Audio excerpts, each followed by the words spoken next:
ठंड में गरीब कचरे वाली का ढाबा। चल बे बाहर आओ, बाहर सट्टा मारी के। माँ माँ, हम गरीबों पर रहम करो भाई, इस कड़कती ठंड में हम कहाँ जाएंगे। तो फिर रोकड़ा निकाल, रोकड़ा सट्टा मारी के। यहाँ पाइप में रहने का वास्ते कल्लू दादा को हफ्ता देना पड़ता है सट्टा मारी के। रूपा और उसके बच्चों पर कल्लू दादा को इस तरह अत्याचार करते देख रघुवीर काका से रहा न गया। वो तुरंत पाइप से बाहर आया और बोला, इस बेचारी पर रहम करो कल्लू दादा, ऐसी ठंड में ये अपने बच्चों को लेकर कहाँ जाएगी। हमको हफ्ता चाहिए, हफ्ता सट्टा मारी के। बोल, इसका हफ्ता का गारंटी तुम देगा सट्टा मारी के? हाँ, इसके हफ्ते का गारंटी मैं लेता हूँ, अगले हफ्ते से दे देगी। क्यों नहीं रूपा, दे देगी ना? हाँ मैं दे दूंगी रघुवीर काका। रघुवीर के कहने पर कल्लू दादा शांत होकर चला जाता है और रूपा नाले के किनारे पड़े खाली पाइप में रहने ही लगती है। रूपा और उसके तीनों बच्चे कूड़ा बिनने का काम करते थे। वो सुबह होते ही कूड़ा बिनने के लिए निकल जाते थे। सुनो बच्चों, आज हम कुछ ज्यादा खाली बोतलें और प्लास्टिक जमा करेंगे, तभी खाना नसीब हो पाएगा। इसीलिए आज थोड़ी ज्यादा मेहनत करना। उस दिन वे चारों दिन भर शहर में घूमकर और दिनों से ज्यादा बोतलें और प्लास्टिक इकट्ठा कर लेते हैं। फिर कबाड़ी वाले की दुकान की तरफ जाने लगते हैं तो रूपा मन ही मन सोचने लगती है, आज तो मेरे बच्चों को भरपेट खाना मिल ही जाएगा और हो सकता है बच्चों को खिला पिलाकर 5-10 रुपए की बचत भी हो जाए। मगर जब वो धन्ना कबाड़ी की दुकान पर पहुंचते हैं तो रूपा को मायूसी ही हाथ लगती है। इस सारे कबाड़ का 60 रुपया दूंगा। बस 60 रुपया सेठ? और क्या 600 दे दूं? ले पकड़ 60 रुपए और अपने इन चूजों को लेकर दफाओ यहाँ से।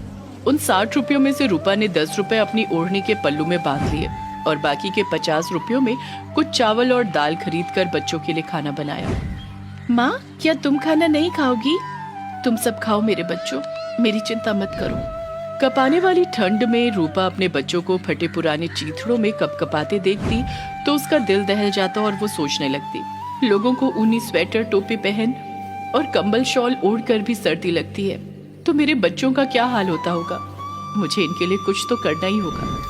उस दिन के बाद बच्चों को खिलाने के बाद जो थोड़ा बहुत खाना बचता, रूपा उसी को खाकर खुश रहती, पर रोज 5-10 रुपए जरूर बचाती। उनमें से कुछ रुपए तो कल्लू दादा को हफ्ता देने में निकल जाते और कुछ उसके पास बच जाते। एक दिन रूपा बैठे बैठे सोचने लगी, यहाँ नाले के आसपास बहुत सारे गरीब लोग रहते हैं। अगर मैं यहाँ पर एक छोटा सा ढाबा चलाने लगूं तो इनको सस्ते में खाना मिल सकता है। यही सोचकर रूपा अपनी बचत के पैसों से कुछ आटा, दाल और सब्जियां खरीद कर ले आई और नाले पर सड़क किनारे रोटी सब्जी बनाकर बेचने लगी। आओ आओ भाई, 10 रुपए में भरपेट रोटी सब्जी खाओ। नाले के आसपास कूड़े कचरे के ढेर लगे थे और बहुत बदबू आती थी। ऐसी गंदी और बदबूदार जगह पर रूपा को खाना बेचते देख लोग उससे घृणा करने लगते थे। अरे आओ भाई, 10 रुपए में खाना खा लो, नरम मुलायम रोटी सब्जी दाल और सलाद सब मिलेगा। अंकल, एक बार हमारा खाना खाकर तो देखो। छी छी, ऐसी गंदी और बदबूदार जगह पर खाना कौन खाए? चल हट, जाने दे। नाले की गंदगी, कूड़ा कचरा और बदबू के कारण कोई भी रूपा के खाने की तरफ देखना तक पसंद नहीं करता था। ये देख रूपा मायूस होने लगी।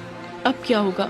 यहाँ तो सभी मेरा खाना देखकर घृणा करने लगते हैं, कोई भी तो खाना खाने को तैयार नहीं होता।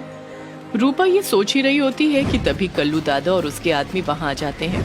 कल्लू दादा कहता है, चल बे रूपा, हफ्ता निकाल सट्टा मारी के।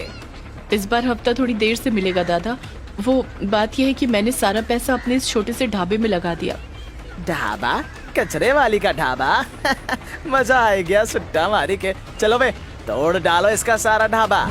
कल्लू दादा की ये कहते ही उसके आदमी रूपा की रोटी सब्जी दाल आदि के बर्तन और प्लेटें उठा उठा कर फेंकने लगते हैं। अपने खून पसीने की कमाई को इस तरह से बर्बाद होते देख रूपा चीखने चिल्लाने लगती है, अरे ऐसा जुल्म मत ढाओ कल्लू दादा, ऐसा जुल्म मत ढाओ। नहीं ढाएंगे, बस हमरा हफ्ता टाइम पर दे दे सट्टा मारी के। हाँ दे दूंगी। गरीब रूपा और उसके बच्चों के लिए ये कोई छोटा संकट नहीं था। ढाबा बर्बाद हो जाने के बाद वे सब फिर कूड़ा बिनने को मजबूर हो गए, मगर रूपा ने फिर भी हार नहीं मानी। रूपा ने फिर एक एक पैसा बचाकर कुछ रुपए जमा किए। कुछ समय बीता और रूपा ने फिर से ढाबा चलाना शुरू कर दिया। आओ भाई, इस गरीब के हाथों का खाना भी खाकर देखो, एक बार खाओगे तो बार बार खाने को आओगे। अरे क्यों बेकार में गला फाड़ रही है? ऐसी गंदगी में खड़ा होकर भला कौन खाएगा? हालात लगभग पहले जैसे ही थे। मगर रूपा ने हिम्मत रखी और उसकी इसी हिम्मत के चलते कुछ उसके जैसे गरीब लोग उसके पास खाना खाने के लिए आने लगे। कहो भाई, रोटी सब्जी खाकर कैसा लगा? बिना मक्खन के भी रोटी अच्छी ही है, और सब्जी की तो पूछो ही मत, एकदम लजीज बनी है, लजीज। 10 रुपए में इतना लजीज खाना मिलता ही कहाँ है। एक दिन जैसे ही रूपा ताजा और गर्मा गर्म खाना बनाकर ग्राहकों के लिए सजा ही रही थी कि तभी सौरभ की कार उसके ढाबे के सामने आकर खराब हो गई। ओहो, इसे भी यहीं आकर खराब होना था। कितनी बदबूदार जगह है ये, यहाँ खड़ा रहना तो बड़ा मुश्किल है। ये कहते कहते सौरभ की नजर रूपा के ढाबे की तरफ जाती है और ढाबे पर रखा खाना देखकर वो पेट पर हाथ फेरते हुए कहता है, पेट में तो चूहे कूद रहे हैं। सामने रखा खाना देखकर मन करता है कि अभी जाकर खाने पर टूट पड़ूं, पर छी, यहाँ चारों तरफ फैली गंदगी तो देखो। मैं यहाँ खाना कभी नहीं खा सकता। सौरभ काफी देर तक यही सोचता रहा, मगर फिर भूख से परेशान होकर रूपा के ढाबे पर पहुंच ही जाता है और उसके हाथों का बना खाना खाकर प्रसन्न मन से कहता है, आपके हाथों का बना खाना खाकर मजा आ गया। अगर तुम यही खाना इस गंदगी से दूर जाकर बेचो तो लोग तुम्हारे पर टूट पड़ेंगे। साहब, मुझ गरीब को लोग यहाँ नहीं टिकने देते, फिर अच्छी जगह पर भला कौन खड़ा होने देगा? मैं खड़ा होने दूंगा? मेरी बाजार में कपड़ों की दुकान है। आप एक काम कीजिए, मेरी दुकान के सामने अपनी खाने की ठेली लगा लीजिए। ये सुनकर रूपा बहुत खुश होती है और उस दिन के बाद वो सौरभ की दुकान के सामने खाने की ठेली लगाने लगती है। इस काम में उसके बच्चे भी उसका पूरा साथ देते हैं। रूपा के हाथ का बना लजीज खाना लोगों को बहुत पसंद आता है और उसका काम चल निकलता है। मेरे लिए एक थाली लगा दो, मुझे भी बहुत भूख लगी है। जल्दी से मेरी भी एक गर्मा गर्म थाली लगाओ। वाह, आपका खाना तो बड़ा ही लजीज है। मेरे लिए एक थाली पैक भी कर दीजिए। कुछ और समय बीत जाता है। धीरे धीरे रूपा की ठेली की कमाई बढ़ती ही जाती है और कुछ साल बाद वो अपना शानदार ढाबा बना लेती है। इस तरह एक कूड़ा बिनने वाली अपनी मेहनत और लगन से अमीर ढाबे वाली बन जाती है। कुरकुरे कुरकुरे समोसे चाट। वाह शांति, हमारी बेटी भी अब अच्छी दुकानदार बन गई है। फिर काजल की स्टॉल पर भीड़ हो जाती है। काजल सबको चाट बना बना कर देती है और शांति पैसे काटती है। गरीब समोसा चाट वाली, खाना क्या तुम्हारा बाप देगा? अभी तक झाड़ू ही लगा रही है, यहाँ पति भूखा मर रहा है। जी अभी लाते हैं। काजल झाड़ू रखकर रसोई से खाना लाकर विजेंद्र को देती है और वापस अपने काम में जुट जाती है। काजल अपने पति और ससुर की सेवा में अपना पूरा दिन लगा देती है। उधर विजेंद्र भी नाश्ता करके अपनी दुकान चला जाता है। मेरे पास तो पैसे भी जुगाड़ नहीं हुए, अब कर्जदारों को क्या जवाब दूंगा?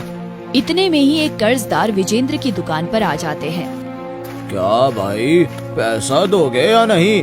और इस बार जो पैसे न मिले तो तुम्हारी दुकान से सामान उठा ले जाएंगे। नहीं नहीं, हम दे देंगे जल्दी। विजेंद्र रात को घर लौटता है और घर का दरवाजा खटखटाता है। काजल दरवाजा खोलती है और कहती है, कितनी देर से आपका इंतजार कर रही थी, जल्दी से हाथ मुंह धो लीजिए, आज आपकी पसंद का खाना बनाए हैं हम। जब देखो इस अपशगुनी का मुंह देखने को मिलता है। जब से हमारी जिंदगी में आई है हम बर्बाद होते जा रहे हैं। अरे हमने तो पहले ही मना किया था इस लड़की से शादी मत करो, लेकिन तुम हमारी सुनो तब तो। अरे हमका क्या पता था बाबूजी कि एक कुछ नहीं लेकर आएगी। हमका लगा था कि बहुत दहेज मिलेगा। हम कौन जान रहे थे कि इसका बाप कुछ भी ना देगा। किस्मत फूट गई हमारी। बस बहुत हो गया। आज तक हम एक शब्द नहीं कहे, लेकिन हमरे बापू के खिलाफ हम एक शब्द भी नहीं सुन सकते हैं। अब एक पल के लिए भी हम यहाँ नहीं रुकेंगे। ताऊ तो ऐसे दिखा रही जैसे कितना पैसा हमें दे रखी है। जाओ, निकल जाओ हमारे घर से। 2 दिन में ही आटे दाल चावल का भाव पता चल जाएगा। वापस मुंह उठाकर यहीं आएगी, इसको रखेगा ही कौन? काजल विजेंद्र के घर से निकल जाती है और उसकी बेटी शांति भी उसके पीछे पीछे आ जाती है और कहती है, माँ हम भी तुम्हारे साथ ही चलेंगी, हम तुम्हारे बिना नहीं रह सकते हैं। काजल शांति को भी अपने साथ ले जाती है और थोड़ी दिन के लिए अपने मायके चली जाती है। हरी शांति और काजल को देखकर बहुत खुश होता है, लेकिन काजल अपने मायके की हालत देखकर रो पड़ती है और सारी बातें छुपा लेती है और सोचती है, अगर बापू को पता चला कि हम अपना ससुराल छोड़कर आए हैं तो वो बिना मौत की मार जाएंगे। हम उन्हें कुछ नहीं बता सकते।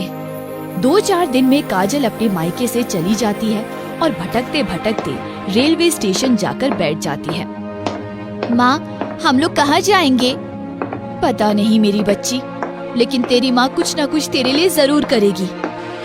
स्टेशन पर एक लोकल ट्रेन आकर रुकती है और समोसे कचौड़ियाँ लेकर लोग ट्रेन में बेचने के लिए चढ़ते हैं।